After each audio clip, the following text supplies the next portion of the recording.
Hello and welcome back to the Stronghold.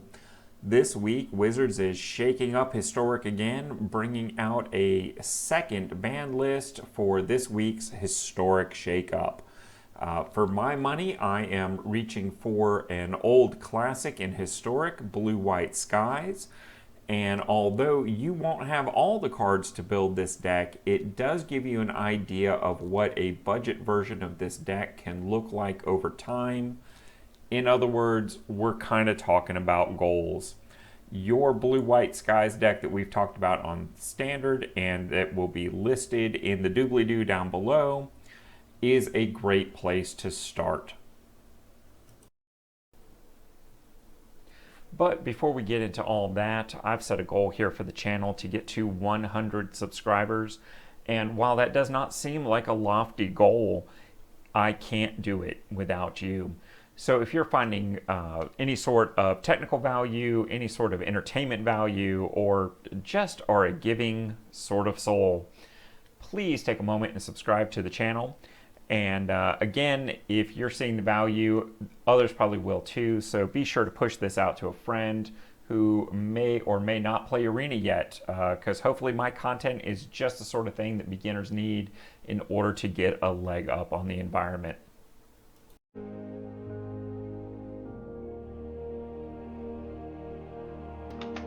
Alright, so for today's Historic event, I am going to be playing my Historic Skies deck, mostly because it lines up very nicely with blue and white challenges that I happen to have at the moment. So let's take just a minute and run through some of this deck.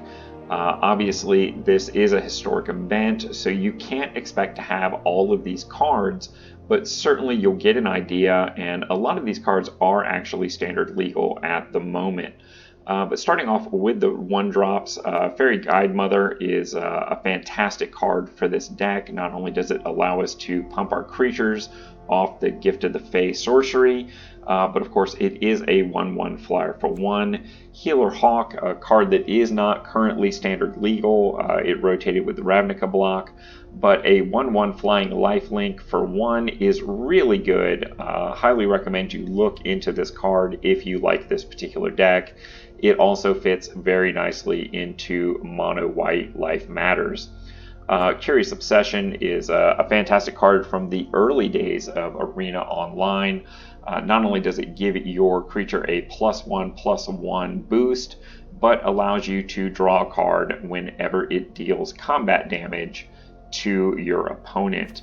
Pteramander is one of those cards that has scaled down, but as is the theme with many of our 1-drops, this has an increasing value later in the game because of its adapt ability, which of course the cost is reduced by the number of instants and sorceries you have in your graveyard. And this deck runs quite a few of those, as well as a lot of card draw. So you can very easily late game get this down to an adapt 4, making it a very relevant 5/5 flyer for just 1 blue mana. Siren Stormtamer is a card that you would be familiar with from my recent mono blue tempo deck. Another great uncommon, and it allows you to offer some protection on board for some of your other more valuable creatures. Spectral Sailor, a 1/1 flyer with flash for only 1 blue mana, and in the late game it becomes a draw engine. 3 and a blue allows you to draw a card, which fits very nicely into this deck. Undoubtedly the cornerstone of this deck and what lets you just win out of nowhere is Rally of Wings. Untap all of your creatures. Creatures you control with flying get +2/+2 until end of turn. I don't know if I like using this on offense better to just smash into my opponent, or to hold it until the swing back when I, out of nowhere, untap my creatures, give them all +2/+2, and kill their board. Really ridiculous either way you go with it. It's an uncommon and a fantastic addition for a deck like this. Faerie Vandal, of course, we are familiar with this from Standard. +1/+1, every time you draw your second card for the turn.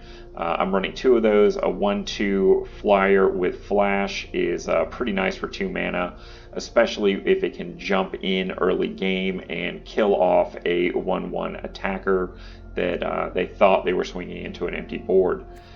Favorable Winds, one of the few actual not creature cards in this. It is a standalone enchantment, but it gives all of your flying team +1/+1. Favorable Winds, I think, may be in our current new player experience decks. That's something I'd have to double check on. But Lofty Denial definitely is a card from Standard right now and just goes so well into this all-flying deck. Your opponent just is not very often going to be in a position to pay 4, so you're able to just functionally hard counter those clutch spells that they're waiting on. Skycat Sovereign, again from Standard, this is another one of those cornerstones, and honestly in the Standard version of this deck, this is the card that makes it work.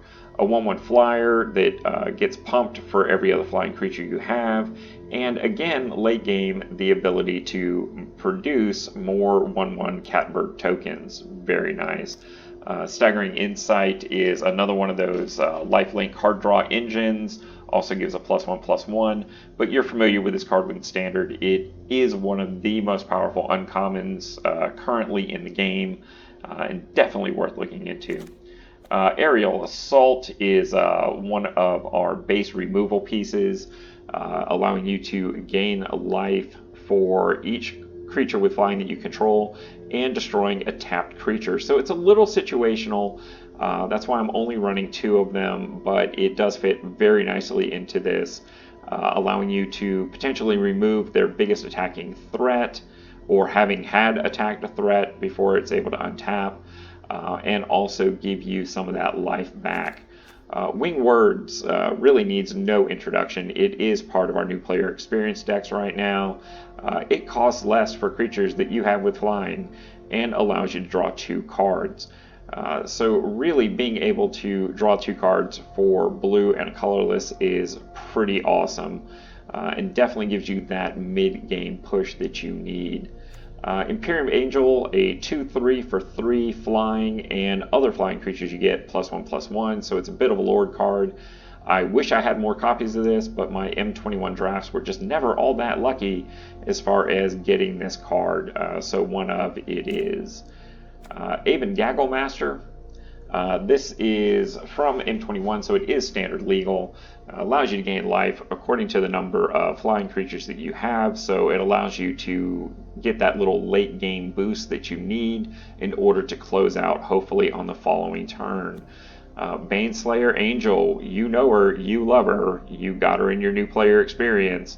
Flying, First Strike, and Lifelink, 5/5 for 5. There's a reason this is mythic. It's just really undercosted for what you get, and quite fantastic. Steel Plume Marshal, this is one of those cards I picked up out of the Jumpstart drafts last year. When it attacks, other creatures you control flying get +2/+2, so he pumps your whole team and just lets you close out games very, very quickly. The mana base on this is mostly basic, 7 and 8. But as you can see, we have been able to splash in some dual lands here over the years without spending any wild cards on our dual lands, as well as 2 temples that we've been able to acquire from the current Standard. So that's your 60, and without further ado here, we are going to dial into the event and get a little play time. 8 minutes on the clock. Wait, that's not how we get there. We get there here. All right. And let's see.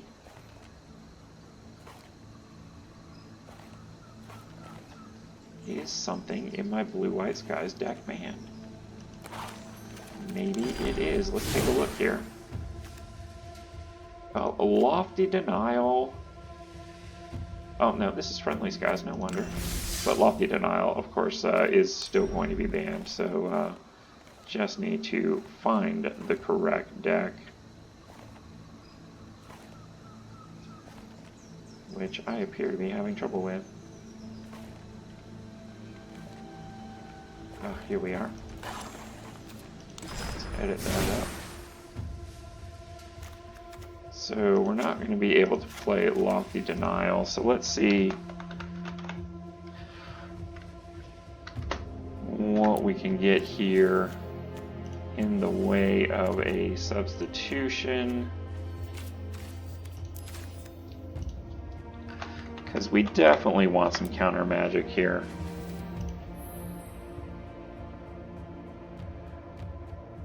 Spell Pierce would be a very strong possibility. I really like something that is not quite as situational.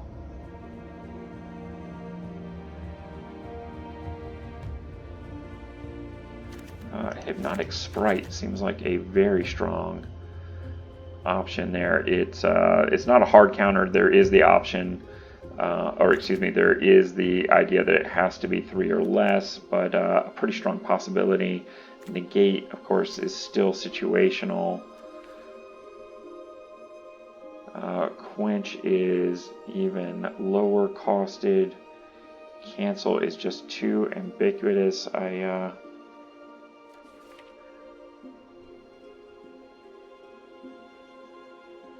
Lookout's Dispersal.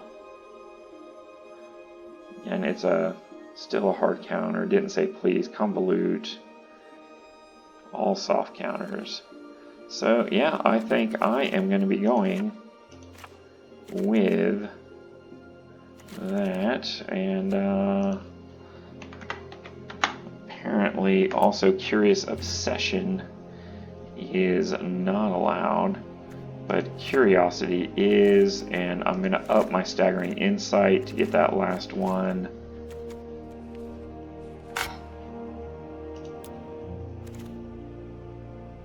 And I'm going to put in 2 Mystic Sanctuaries while I'm in here for Islands. That just seems to be a very strong card. So, alright, let's try this again. We're going to go back in and pick up our Skies deck and see what we can do. Just under 11 minutes on the clock as we start game 1.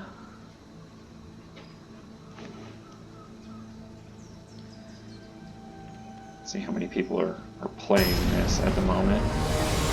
Hey, 10 seconds. That's not terrible for a cornerstone event here like they're running at the moment.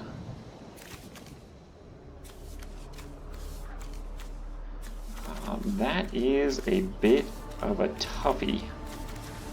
And I go first. I'm going to go ahead and keep it. I'm going to put the Hollow Fountain in, but let it enter tapped. And see if I can draw a land next turn to play the Faerie Vandal. Otherwise, I'm going to cry over my choice to play Mystic Sanctuary. Here it is. This is me crying, guys. Right here. So next turn, at the very least, being able to run that Vandal out, and then on the following turn, throw Staggering Insight on it. This card is just dramatically unfair, but yeah, I think we're going to go with the Vandal here.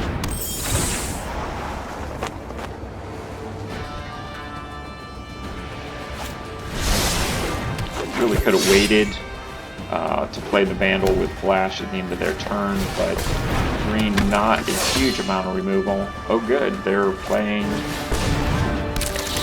some ridiculous combination here. Awesome. I'm very excited.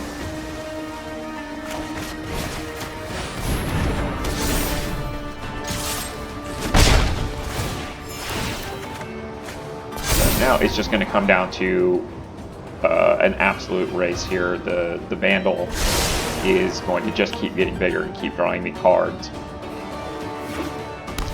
which is pretty nice. They're scooting. The Scooty Swarm.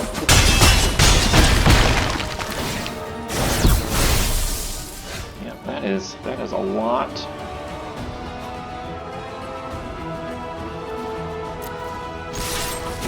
Get in there with our Vandal real quick.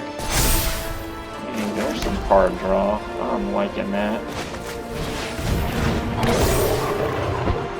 Oh get down a pair of 3/3s, and that may stop some of the onslaught here and still allow us to be very aggressive.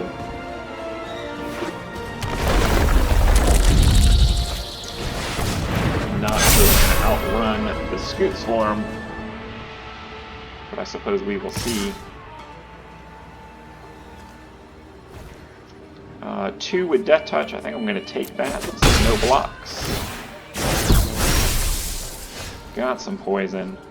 Okay, so this is where Rally of Wings really comes into play here. So that is 5, 10. Yeah, so if I can land this with the rally at instant speed, we can close out the game right here.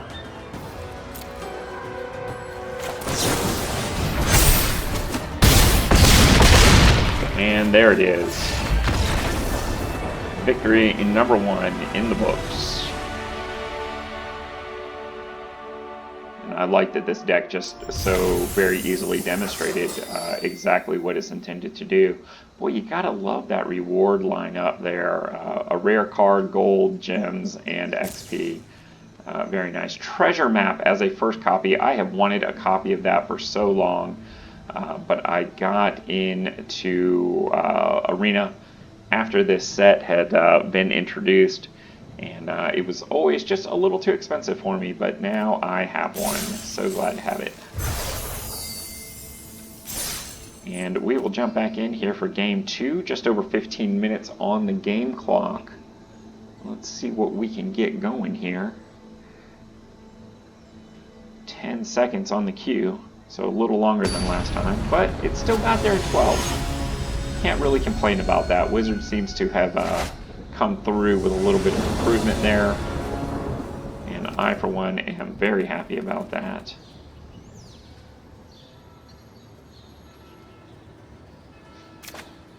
Opponent going first. I am going to keep this. That's a pretty strong lineup right there, honestly.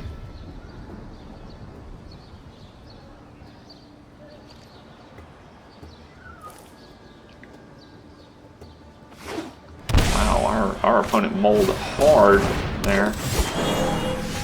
And still, with the mono green, how interesting. I think I am going to lead off with the white mana, get that Healer's Hawk in there right off the bat. Turn 2, hoping to play that Stormtamer, and then turn 3, the Eagle, to be able to swing for 4, effectively 6 with the life change off the Healer's Hawk. Our opponent playing some sort of Golgari Elves, definitely supported in Standard at the moment. We will drop the blue here, and I'm going to go ahead and punch in for 1. We'll get that Stormtamer out there as we discussed.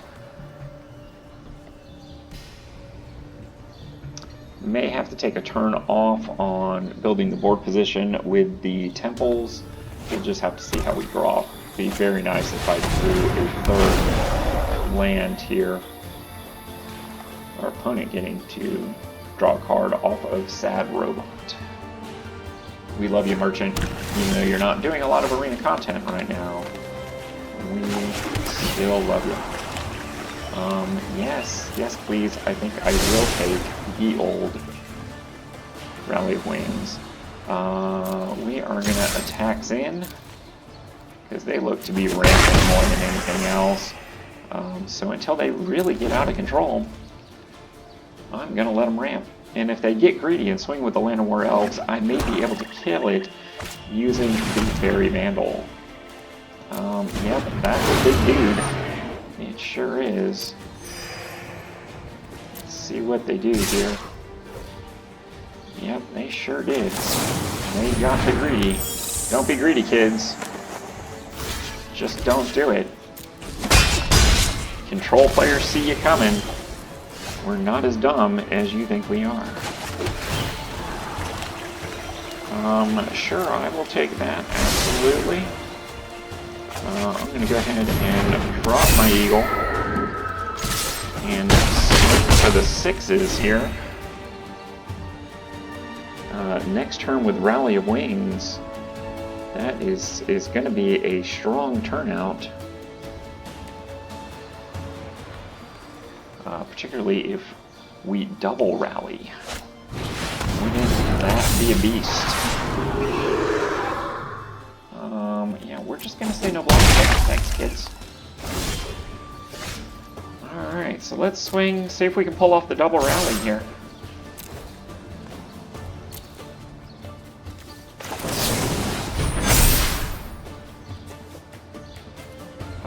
Yeah, that's 16. I don't even have to cast the second rally. Math, it's for everybody. So I think the best statement that I can make about this deck is we just went 2 matches and got 2 wins and got 2 rares. For a budget player, it really doesn't get much better than that. But just for fun, let's see what we got. Lord of Extinction, not a card I really play with or really even owned.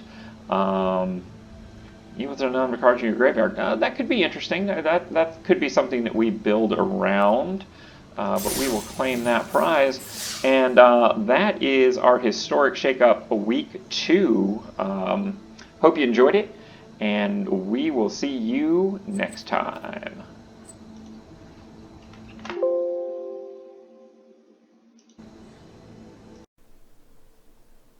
Wait, what's that? You didn't catch all that? Well, Matt wants you to know the links are in the doobly-doo.